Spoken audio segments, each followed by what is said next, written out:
Hi friends, welcome back to my channel. నేను మీ స్వప్న. మీరందరూ ఎలా ఉన్నారు? నేను బాగున్నానండి. ఈరోజు మన టాపిక్ వచ్చేసి ఇక్కడ వీడియోలో చూస్తున్న ఈ ప్లాంట్ గురించి. ఈ ప్లాంట్ ఏంటి, అసలు దీన్ని ఏ విధంగా పెంచుకోవచ్చు, దీనికి ఏ విధంగా కేర్ తీసుకోవాలన్నది నేను మీతో షేర్ చేసుకుంటాను ఈ వీడియోలో. ఇప్పుడు వచ్చేసి ఇక్కడ మనకి ఈ ప్లాంట్ చూసినట్టయితే ఇక్కడ మీరు కొన్ని ఆకులు గ్రీన్ కలర్లో, కొన్ని ఆకులు పింక్ కలర్లో కనిపిస్తున్నాయి కదా. అది ఏ విధంగా వచ్చిందన్నది కూడా నేను ఈ వీడియోలో మీతో షేర్ చేసుకుంటాను. ముందు పాట్ గురించి చూస్తే ఈ మొక్కని మనం 8 ఇంచెస్ 9 ఇంచెస్ చివరికి వాటర్ బాటిల్స్లోనైనా పెంచుకోవచ్చు. కాకపోతే డ్రైన్ సిస్టమ్ అనేది మనకి వాటర్ డ్రైన్ అనేది చాలా జాగ్రత్తగా చూసుకోవాలి. అంటే వాటర్ అనేది మనం పోస్తే ఆ వాటర్ అనేది కిందికి వచ్చేయాలన్నమాట. ఆ విధంగా అయితే మనకి ఈ మొక్క గ్రోత్ అనేది చాలా బాగుంటుంది. ఈ మొక్కే కాదండి, ఏ మొక్క గ్రోత్ అయినా. ఇప్పుడు ఈ మొక్క పేరు తెలుసుకుందాము. ఇది వచ్చేసి కోలియస్ ప్లాంట్ అండి. ఇది క్రోటన్ జాతికి చెందింది. దీంట్లో ఫ్లవర్స్ కంటే కూడా ఆకుల వల్లనే ఈ మొక్కకి అందం అనమాట. ఇక్కడ మీరు ఈ పింక్ కలరు గ్రీన్ కలర్ చూస్తున్నారు కదా, ఇది నీడలో ఉంటే గ్రీన్ కలర్లో ఉందండి. ఎండ తగిలిన వైపు మంచి కలర్ వచ్చింది చూసారా.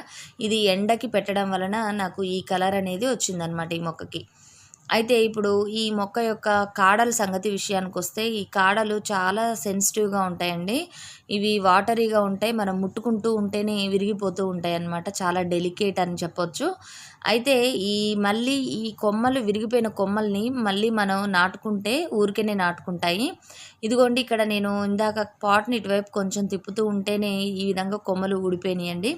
వీటిని మళ్ళీ మనం ఇదిగోండి, నేను ఇక్కడ వాటర్ బాటిల్స్లో కొన్ని ఆల్రెడీ పెట్టి ఉంచాను. ఇవి ఆల్రెడీ నాటుకొని వాటికి చిగుర్లు వచ్చాయి, కొమ్మలు కూడా వచ్చాయి పక్కన నుంచి. ఈ విధంగా మళ్ళీ మనం నాటుకోవచ్చు.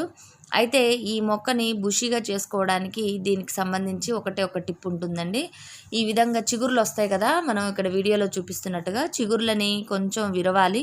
అంటే టిప్స్ని మనం తుంచేస్తే పక్క నుంచి మళ్ళీ మనకి 2-3 కొమ్మలు వస్తాయి.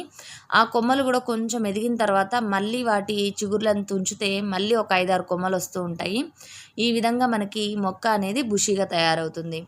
ఇప్పుడు ఇది క్రోటన్కి సంబంధించిన మొక్క అని చెప్పాను కదండి. దీంట్లో ఇప్పుడు మనం చూసినట్టయితే ఇది చిన్న ఆకులతో ఉన్న మొక్క అన్నమాట. అలానే ఇందులో కొంచెం పెద్ద ఆకులు, ఆకుల సైజు, తర్వాత ఆకుల డిజైన్ అది కూడా మారుతూ ఉంటుంది. మనకి నచ్చిన కలర్ కాంబినేషన్స్ ఇవన్నీ కూడా మారుతూ ఉంటాయి. నా దగ్గర ఒక 5-6 కలెక్షన్స్ ఉన్నాయండి. అవి నేను మీతో షేర్ చేసుకుంటాను. ఒక్కొక్కటి ఒక్కొక్క టైప్గా డిఫరెంట్గా ఉంటుంది. వీటికి మెయింటెనెన్స్ అనేది మనకి చాలా తక్కువ అండి. దీనికి పురుగులు అటువంటి తొందరగా అటాక్ అవ్వడం అలా ఉండదు. ఈ మొక్క ఇండోర్గా, అవుట్డోర్గా 2 విధాలుగా పెంచుకోవచ్చండి మనము. కాకపోతే మనం ఇండోర్ ప్లాంట్ కింద వాడుకుంటే మనకి ఏంటంటే ఈ కలర్ అనేది అంత డార్క్గా రాదు. మనకి లైట్గా ఎండ షేడ్ అనేది పడితేనే మనకి ఈ కలర్ అనేది చాలా మంచిగా, అంటే 2 షేడ్స్ 3 షేడ్స్ ఉంటే మనకి కలర్ వేరియేషన్ అనేది కనిపిస్తూ చూడడానికి చాలా ప్రిటీగా కనిపిస్తుంది ఈ ప్లాంట్ వచ్చేసి. ఇక్కడ మీరు చూసినట్టయితే ఇది ఇంకో షేడ్ అండి నా దగ్గర ఉంది. ఇది మీరు చూసినట్టయితే ఆకులు కూడా సైజు చూస్తే మీరు చాలా పెద్దగా ఉంది ఆకుల సైజు. ఇక్కడ చూసినట్టయితే ఇదిగోండి గ్రీన్ కలరు, అంటే ఇది కొంచెం నీడ పడుతుంది కాబట్టి గ్రీన్ కలర్లో ఉంది. కొంచెం ఎండబడి కొంచెం తగులుతూ ఉంటే ఎండ, ఆ కలర్ షేడ్ అనేది మారుతుంది. ఇక్కడ మీకు చూసినట్టయితే రకరకాల కలర్స్ కనిపిస్తుంది ఈ ప్లాంట్లో. చిగుర్లు వచ్చేసి లైట్ గ్రీను, అట్లా లైట్ రెడ్ కలరు అలా కనిపిస్తుంది కదా. అలానే దీని సాయిల్ విషయానికి వస్తే, దీనికి సాయిల్ ప్రిపరేషన్ అనేది నేను కింద డిస్క్రిప్షన్లో ఇస్తానండి, ఒకసారి చెక్ చేయండి. ఈ మొక్క చాలా లో మెయింటెనెన్స్ మొక్క అండి. అంటే మనకి పురుగు అటువంటి పట్టవు తొందరగా. దీనికి మనం పెస్టిసైడ్స్ అవి చల్లాల్సిన పని ఉండదు. అలానే దీనికి మాన్యూర్ అవన్నీ కూడా మనం టైం టు టైం ఇస్తూ వెళ్తే చాలు. దీనికి మెయింటెనెన్స్ అనేది ఏ విధంగా చూసినా మనం పూల మొక్కల కంటే ఈ క్రోటన్స్కి చాలా తక్కువ ఉంటుందండి. అలానే చూడడానికి కూడా ఇంటి ముందు షోకి కానీ, లేకపోతే ఇండోర్ ప్లాంట్స్గా పెట్టుకోవడానికి కానీ, మన గుమ్మాల ముందు పెట్టుకోవడానికి, లేదంటే మనం అంటే ఎంట్రన్స్లో సైడ్స్కి అట్లా పెట్టుకోవడానికి కూడా చాలా డెకరేటివ్గా కనిపిస్తాయి ఈ మొక్కలు. ఇది వచ్చేసి నా దగ్గర ఉన్న 3rd వెరైటీ అండి. ఇది మాత్రం ఆకు చాలా పెద్ద సైజ్ అండి. అలానే ఈ కాడ కూడా చూసినట్టయితే మీరు చాలా హెవీగా మందంగా ఉంది, చాలా స్ట్రాంగ్గా ఉందండి. ఫస్ట్ చూసింది అయితే మీరు కొంచెం చిన్నది, అది చాలా డెలికేట్గా ఉంది. నేను దీనికి కూడా సేమ్ యాజ్ ఇట్ ఈజ్ అలానే టిప్స్ అవి కట్ చేశాను.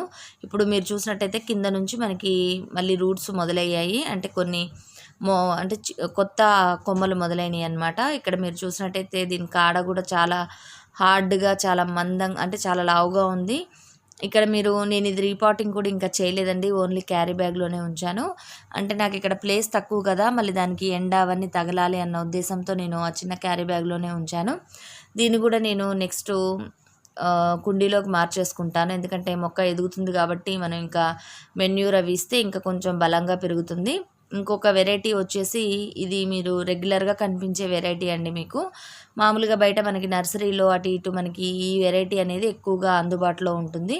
ఇదొచ్చేసి ప్యారెట్ గ్రీను, మెరూన్ షేడ్‌లో ఉంటుంది. ఇవి ఆకులు అయన్నీ కూడా కొంచెం మీడియం సైజులో ఉంటాయి.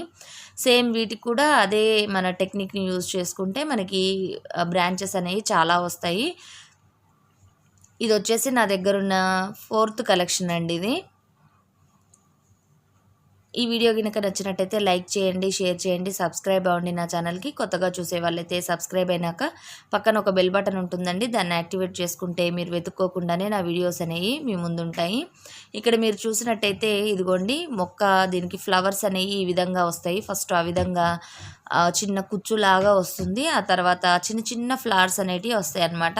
అవి ఉంచకూడదండి. మనం వెంటనే వాటిని తుంచేస్తే మనకి మొక్క గ్రోత్ అనేది బావుంటుంది.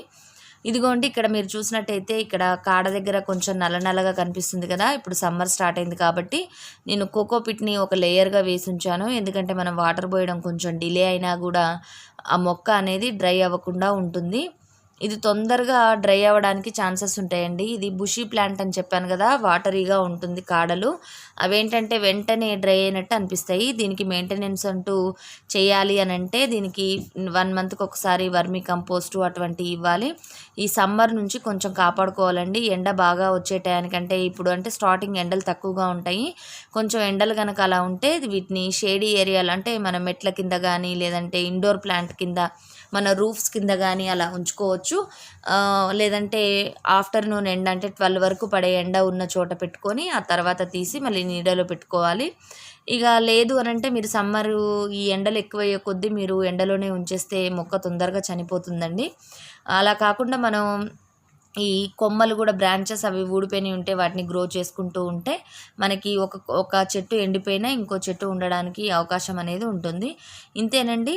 దీనికి కేర్ అనేది చెప్పాను కదా! దీనికి పాట్స్ మనం ఇష్టం వచ్చినట్టు ఏ పాట్‌లోనైనా పెంచుకోవచ్చు. సాయిల్ అనేది నేను మీకు కింద డిస్క్రిప్షన్‌లో ఇస్తాను. మెయింటెనెన్స్ అంటే దీనికి పురుగులు అటువంటివి పట్టవు కాబట్టి మీకు పెద్దగా మెయింటెనెన్స్ ఉండదు. నెక్స్ట్ వచ్చేసి మధ్యలో మీరు 1 మంత్‌కి ఒకసారి నీమ్ ఆయిల్ అటువంటివి స్ప్రే చేసుకున్నా కూడా చాలా మంచిది. ఎందుకంటే పక్కన దేనికైనా పురుగులుంటే పక్కన మొక్కకి పాకే అవకాశం ఉంటుంది కాబట్టి ఆ విధంగా మనం కేర్ తీసుకున్న వాళ్ళం అవుతాము. అలానే ఈ మొక్కని గుబురుగా పెంచాలి అని అనుకుంటే మనం ఈ టిప్స్‌ని కట్ చేసుకుంటూ ఉంటే మనం 1 మంత్‌కి ఒకసారి అలా చూసి మనం రెగ్యులర్‌గా ప్రూనింగ్ అనేది చేసుకుంటే ఈ మొక్క అనేది బుషీగా తయారవుతుంది. అలానే మనం కోకోపిట్ సమ్మర్‌లో కొంచెం జాగ్రత్తగా చూసుకుంటే ఈ మొక్కలనేవి మనకి లాంగ్ పీరియడ్ వరకు సర్వైవ్ అవుతాయండి మన దగ్గర. అలానే దీనికి నేను ఇప్పుడు ప్రెజెంట్‌గా అయితే లిక్విడ్ ఫెర్టిలైజర్‌ని కూడా ఇస్తున్నాను. అంటే ఉల్లిపాయ రసము, టీ పొడి ఇటువంటివి కూడా ఇస్తూ ఉన్నాను. ఎందుకంటే సమ్మర్ కాబట్టి మనకి దీని గ్రోత్ అనేది చాలా తక్కువగా ఉంటుంది. ఇప్పుడు మన లిక్విడ్ ఫెర్టిలైజర్స్ అటువంటివి ఇచ్చామనుకోండి గ్రోత్ అనేది మంచిగా ఉంటుందన్న ఉద్దేశంతో నేను క్రోటన్స్‌కి కూడా ట్రై చేసి చూశాను. నేను అంతకుముందు చెప్పాను కదండీ! ఇవి రోజ్ ప్లాంట్స్‌కి వాటికి ట్రై చేశాను. చామంతి మొక్కలకు ట్రై చేసి చూశాను. అది బాగున్న తర్వాతనే నేను మీతో షేర్ చేసుకున్నాను. అలానే ఇప్పుడు ఈ క్రోటన్స్ కూడా నేను ట్రై చేసి చూశాను. నాకు బానే అనిపించిందండి. దీనికి కూడా నేను ఆ లిక్విడ్ ఫెర్టిలైజర్ అనేది ఇస్తున్నాను. ఇంతేనండి. మరిన్ని మంచి వీడియోస్‌తో మీ ముందుంటాను. Bye bye.